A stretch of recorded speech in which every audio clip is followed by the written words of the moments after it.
Hi there, my name is Dan, and welcome back to All One, the United Anatomy of Being.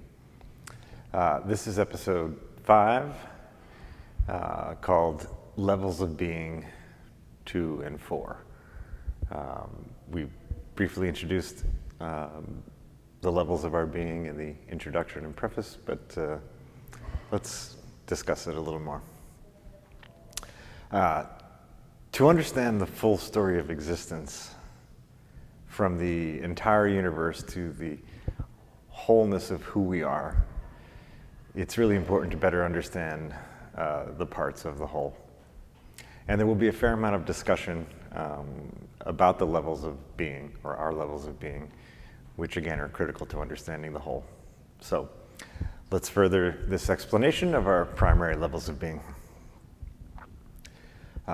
Everything in physical existence exists on 2 primary levels: the physical and the non-physical. Humans can accept that everything that exists in the physical universe exists on a physical level because we can directly experience it with our 5 senses.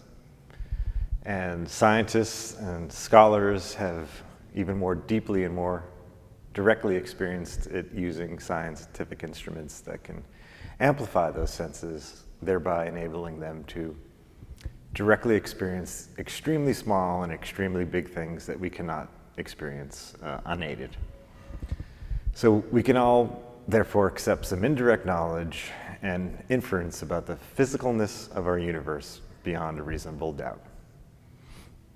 For example, we all know the sun, the moon, the stars, the ground beneath our feet, the wind and water, rocks and plants, and all the various animals on Earth exist on a physical level because we can see them, or hear them, or touch them, or even smell and taste them. We can also accept that there are things that exist on a physical level that we can't see with our unaided tools of perception, such as microorganisms, bacteria, viruses, atoms, electrons, the rings around Saturn, or planets orbiting stars outside of our solar system, because others have directly experienced them with scientific instruments. Most of us have never seen an atom, but we can accept that they exist because scientists have seen them using electron microscopes. We can also accept that when we are infected by a virus, even though we can't see it, because we know we are sick, we now know what causes it, and we can infer that we have been infected. Similarly, but even more complicated, no human has ever seen dark matter, but scientists can infer with certainty that something unseen exists because they can directly observe the gravitational effects of that invisible matter. So accepting that everything that physically exists in the universe also exists on a non-physical level, or that a non-physical level even exists, is a bit different though. Our physical level senses are simply incapable of perceiving and experiencing the non-physical, because the non-physical can't be touched, seen, heard, smelled, or tasted.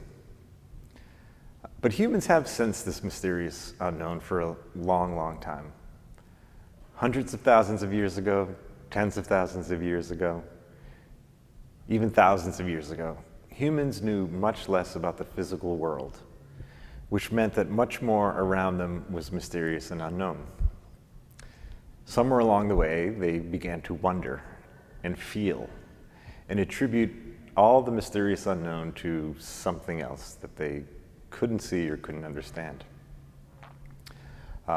They began to worship the sun or the moon or the wind or the rain or fire because they really knew nothing about the nature of these things. They began to worship animals, particularly those on which they relied for food. They began to create gods and devote time and consciousness to them through various forms of worship. But as the human mind further developed along with knowledge of the physical world, the gods, or maybe better said, the location of the gods had to change. Once the physical mystery was unveiled in something, the need to worship it as the mysterious unknown had to change. For example, the sun, the moon, rain, fire, and animals are no longer mysterious. But how they came to be, or why they exist, can remain unknown mysteries. Therefore, the attribution of the mystery in the unknown has moved from the seen that we now understand to the unseen mystery or spirit behind it. So over time, all the gods have shifted to the point of there being a large portion of humans all over the world who believe in monotheism, or one God behind everything. But the past creation, worship, and continual development of gods, or a god, was not only due to the abundant lack of knowledge about the physical world, although there is a correlation. Some humans over thousands of years have tapped into other sensory tools beyond their physical senses and mental capacity to think and understand that there is something more to existence than just this physical experience and this physical level. They experience something else, connected to something else, and perhaps communicated with something that was unseen, unknown, and non-physical. And they used metaphorical stories and concepts in attempts to explain it. Humans still do it today, but the more knowledge we gain about the physical world, the less mystery exists, to the point of a further diminishing belief in the unseen, the unknown, and the non-physical level. This will be explained in more detail later in the series, but the point is that whether we can consider it or not, believe it or not, or even care or not, everything that exists physically also exists simultaneously on a non-physical level. There are also energies that exist in between the physical and the non-physical levels, with corresponding dominance to each. Separating energy is the dominant force of the physical level, and uniting energy is the dominant force of the non-physical level. These energies were essential for the non-physical level of being to manifest into the physical level of being, and are essential for that physical level to remain in existence. While everything in physical existence also exists in the forms of both uniting and separating energies, most physical things do not have the perceptional tools for awareness of it. For example, a plant does not think, as far as we know, and a rock does not feel, and neither may have consciousness or awareness of the underlying energies that enable them to exist. But humans do have the perceptional tools for awareness of these things, and the mind is the dominant perceptional tool for separating energy, while the heart is the dominant perceptional tool for uniting energy. From the most fundamental perspective, there are again two primary levels of existence, the physical and the non-physical. And everything in physical existence exists on these two levels simultaneously. But to better understand more of the parts of the whole and better relate it to our human existence, experience, and potential for consciousness, there are really four primary levels of existence. They all exist simultaneously in a descending hierarchy from the non-physical, uniting energy, separating energy, and the physical. The non-physical will be referred to as the soul, spirit, or unity level.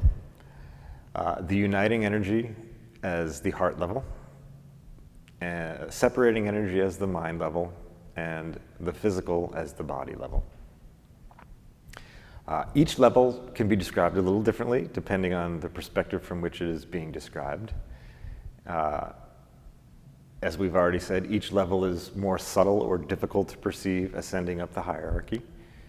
But for the human being, the primary characteristics of each are quite simple. The soul is being, the heart is feeling, the mind is thinking, and the body is acting. We easily understand and accept that we have physical bodies that can do things and perform action. We also easily understand and accept that we have minds that can think, even though we may know less about how the mind works or why it exists. We also understand and accept that we have feelings, or at least emotions and intuition. But we know even less about this level, how the heart center works and why it exists.